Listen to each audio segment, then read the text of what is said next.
Apa standby? Ah iya, kan udah di Ini Pak Doni, kita mau reminder tentang materi defensive briefing. Materi defensive briefing, langkah-langkahnya apa aja? Satu, jaga jarak aman. belajar aman. Yang kedua, Ini apa?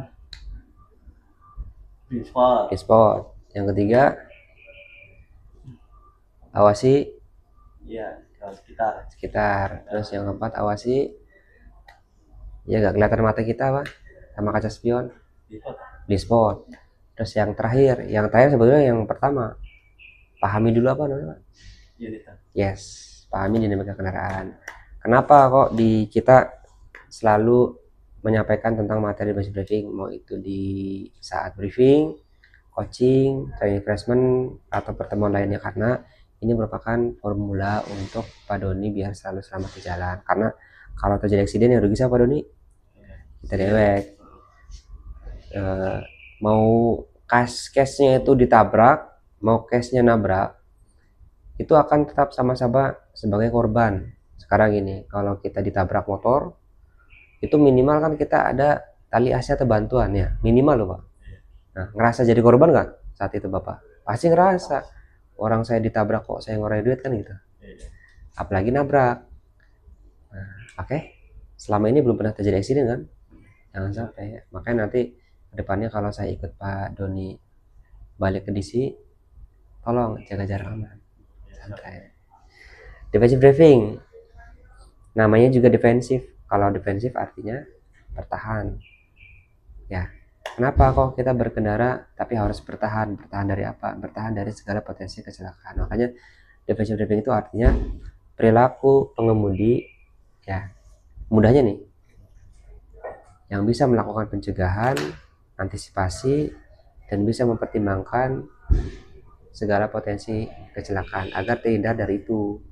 Oke? Iya. Jadi defensive driving itu intinya pencegahan, mempertimbangkan, mengukur, antisipasi.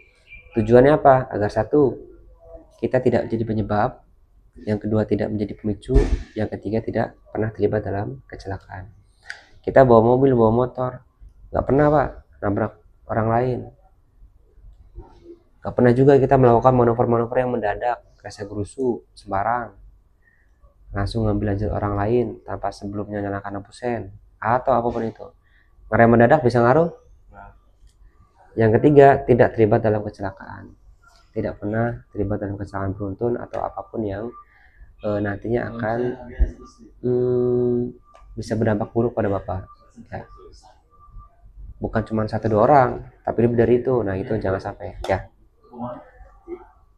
Contoh potensi kecelakaan apa ini? Itu Tikungan, tanjakan. Kalau ini emak itu. nah, pengendara motor yang tidak dipakai lampu sen. Di sini ada pengendara motor yang apa? Tiba-tiba keluar. Nah boleh, bisa. Atau bisa diartin kalau yang foto yang ketiga itu pengendara motor yang ugal-ugalan ya, coba. Terus ada juga di sini pengendara mobil yang odol, over dimensi, overload. Mobil kita odol nggak Pak? Enggak.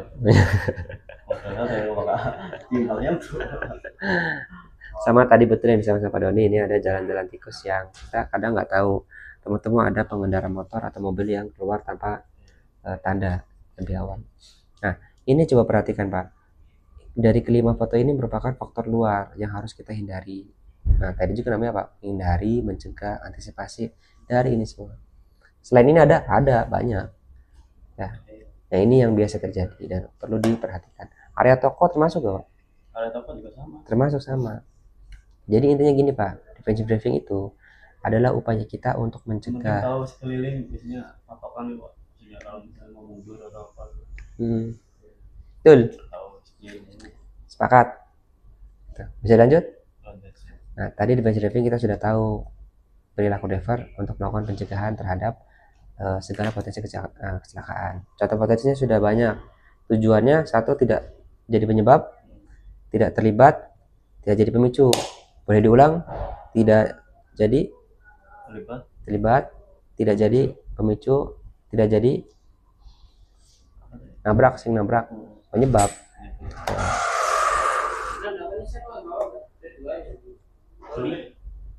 Doni ini orang ada nih lagi di training dulu biar nggak nabrak. Sapam. Nah lanjut ya, ini intinya nih Pak, 5 langkah di basic driving. Ini wajib hafal nih, kalau nggak hafal nanti kontraknya putus. 5 langkah di basic driving. 1, pahami dinamika kendaraan. Yang kedua, kita wajib menjaga jarak aman. Nih saya mau tanya, ini sudah jalan belum? Iya. Lah, iya, belum. Yang ketiga, awasi kondisi sekitar, awasi blind spot, sama hindari gaun ketika berkendara dan pahami marka jalan. Kita itu akan selalu bertemu dengan yang namanya potensi kecelakaan. Kalau kita gerasa gerusu ketemu dengan potensi kecelakaan, kecelakaan. Kalau kita gerasa gerusu, mudahnya gini, kita ketemu dengan driver lain yang sama-sama gerasa gerusu, kecelakaan. Kita nggak ada yang tahu. Yang pertama, pahami dinamika kendaraan. Pahami dulu nih Pak, karakter mobil yang dibawa. Panjang, lebar, tinggi, volume, ya kan, jarak sumbu roda, ya, terus bobot maksimal, bobot kosong, termasuk dengan hal-hal yang sering Bapak pegang, setir, rem, injekan kopling, Tangan sendiri kan. nah, Yang nggak enak kan terasa. tapi diajar nggak kalau ada yang termasuk ban ya. Belum ini sih, belum masih sih, nunggu bil dulu. Tapi keterangannya apa? Di situnya belum, masih nunggu Proses tip, masih proses. sembari nunggu. Kalau kita sudah memahami dinamika kendaraan atau karakter mobil yang kita bawa, nanti kita bisa menyesuaikan dari cara berkendara. Dirasain dulu sebelum keluar gudang, jangan sampai nanti sudah di jalan baru kerasa. Tapi kalau ada muatan malah Jangan rasa. Kan tahu di bannya apa. Apalagi di bulky ya, karakter muatan bulky itu kan unik nih, spesial. Kalau drivernya gerasa gerusu, ya potensi ambruk semua kan pasti. Jadi 1, tumpukan barangnya kadang nggak full, ditambah dengan jalan yang rusak atau manuver drivernya itu ya sembarang. Nah lanjut ya, yang kedua, jaga jarak aman.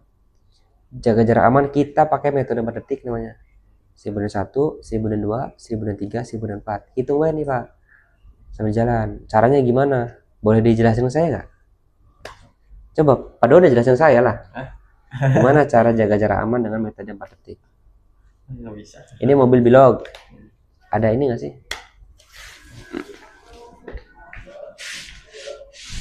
Ada yang kecil-kecil nggak? Apa? Yang kecil-kecil. Kecil apa? Bupen atau apa ini ini? Itu. Ini apa sih enggak? Stabilo. Ini apa masih pakai teh? Hah? Masih kepake HP? Masih. Bagus sih HP-nya. 50.000 dibeli boleh. Ya bagus ya. Cip, BTPN syariah ya. Cip banget. Nih. Ini mobil bilog. Ini mobil Avanza. Jalan beriringan, Pak Don. Yang dilakukan Pak Don selama ini kan gini terus. Wah, baik terus ini. Ngintip dulu Pak. Ngintip dulu. Ada motor betet tuh di sini. Motor yang keren mendadak kedor, payahna. Harusnya ini jalan beriringan harus ada jaga jarak aman. Caranya gimana? Memastikan jaraknya sudah aman. Bukan pakai hitungan meter, bukan. Pakai hitungan detik. Nih, Pak Doni di belakang, lihat sisi kiri bahu jalan. Sini nih. Di depan ini loh, ya. Ini kan jalan beriringan nih. Ketika jalan beriringan, saat mobil yang di depan sejajar nih, terus lepas, hitung mulai. Ulang ya. Sejajar, lepas hitung 1001, 1002, 1003, 1004. Caranya begitu. Kalau ini sudah sejajar mobilnya Pak Doni, terus sudah masuk hitungan 1004 berarti sudah aman. Yang di depan mau ngerem mendadak atau apapun, mau belok mendadak tanpa nyalakan lampu sen kayak tadi di Majasem, nggak akan nih terjadi eksiden, gitu ya. Karena dia sudah punya jarak aman untuk mengantisipasi segala apapun sejak awal. 1. Yang kedua, dia sudah bisa melihat jarak pandang yang cukup luas. Intinya itu penting. Jadi bawa mobil jangan asal bawa mobil. Kebiasaan yang dulu dipakai gabung di Bilog harus perbaiki, kan barangkali nanti setelah ini jadi Vico, video PC, jadi bisa memberikan edukasi yang baik. Terus yang sebelah kiri ada MAR. Pernah dengar nggak saya sampai MAR? Melihat, analisa, reaksi. Ya, formula MAR itu merupakan formula untuk kita bisa mencegah terjadi eksiden, pencegahan terhadap eksiden. Pernah dengar nggak Pak? Orang nabrak, pas ditanya kenapa nabrak, kaget Pak. Ya, karena tidak semua refleks orang itu bagus. Ada di sisi lain refleksnya nggak bagus. Temu-temu dia masuk jurang. Temu-temu banyak lah yang malah lebih rugi. Yang awalnya dia refleks ke kanan untuk menghindari mobil depan, temu-temu dia tabrakan dengan mobil yang ada di seberang atau balik arah. Gitu. Ya. Jadi jangan. Biasanya orang yang kaget terus tabrakan itu skiing. Dia langsung bereaksi. Tapi kalau orang sudah melihat, analisa, reaksi, nggak mungkin kaget. Contohnya paling sederhana gini deh, di depan sudah ada tikungan, sudah melihat nih kita. Kalau sudah ada tikungan, orang normal mah pasti mikir gini Pak, kalau di tikungan berarti saya harus turunkan kecepatan dan akan hapus sen. Yang biasa Bapak lakukan, nah itu benar, lakukan. Jadi analisa. Kalau sudah mulai dekat nih si tikungan, ya udah reaksi. Jadi segala manuver apapun itu terukur, tidak ada tuh yang serba mendadak, gitu Pak. Kita itu kan sedang atau berupaya untuk membentuk tim yang kompeten, jadi tidak asal-asalan bawa mobil asal bawa mobil. Jaga jarak aman. Ada yang mau tanyain? Lanjut. Berarti 5 langkah demonstrasi driving. Yang pertama apa? Pahami. Yang kedua, jaga jarak aman. Yang ketiga, awasi kondisi sekitar. Ketika kita bawa mobil, jarak pandang jauh ke depan, Pak Don. Jarak pandang jauh ke depan, sering-sering perhatikan arah sekitar. Sama ada Pak, kalau materi di Smith System nanti saya jelasin nih luar dari ini. Ada namanya, kita itu kalau bawa kendaraan harus punya satu titik untuk kita bisa keluar dari suatu keadaan. Paham nggak maksudnya? Kita nih bawa mobil nih Pak, kita tuh harus punya satu celah untuk kita bisa ngambil tindakan kalau ada sesuatu yang tidak diinginkan. Misal di depan ngerem mendadak Pak, kita ini sudah punya nih, oh di kanan ini aman, berarti kan kita tegak kanan kan. Nah itu ya, jadi itu pentingnya untuk bisa mengawasi kondisi kita. Jadi kita bisa refleksnya, jadi yang dia refleksnya tuh terukur, nggak refleks yang blast kan gitu. Paham ya?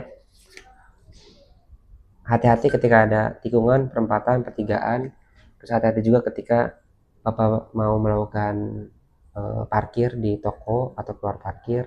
Gini, safety parkingnya tolong di jalannya. Tadi bagus tuh Bapak ketika di toko mana tadi? Terakhir Majasem.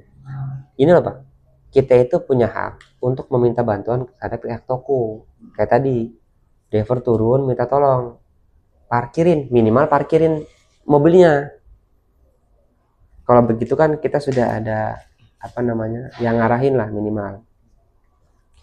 Oke Pak, jadi jangan egonya tinggi. Saya sudah datang situ di klason-klason nggak keluar-keluar.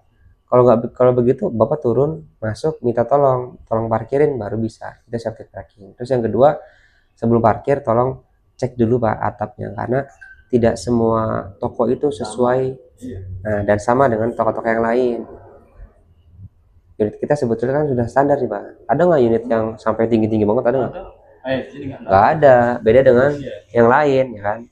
Ini kita standar, yang yang ini yang Pak tinggi waktu sih kan ya. 89. Tapi pernah lihat nggak mobil supplier yang tinggi-tingginya sampai jumbo gitu? Pernah lihat nggak? Ada. Nah kan kita mobilnya nggak gitu Pak. Kita nggak over dimensi. Kan sasisnya tinggi naik, Pak. Ya. Tinggi. Sama toko ini juga. Ya. Oke. Ya, jadi wajib untuk mengawasi kondisi